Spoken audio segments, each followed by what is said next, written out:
Hello, in front of me I've got VANTRUE NEXUS 4 PRO. In this video I'll show you how to connect rear camera to your dashcam.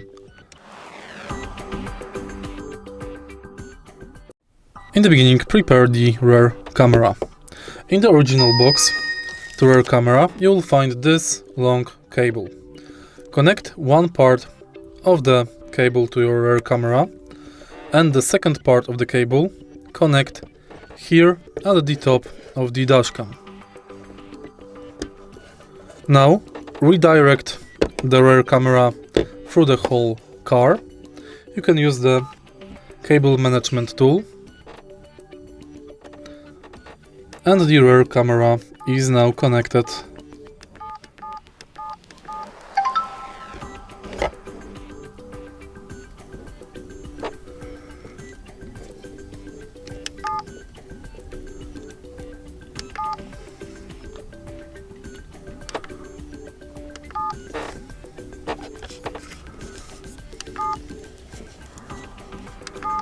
If you find this video helpful, please leave like, comment and subscribe.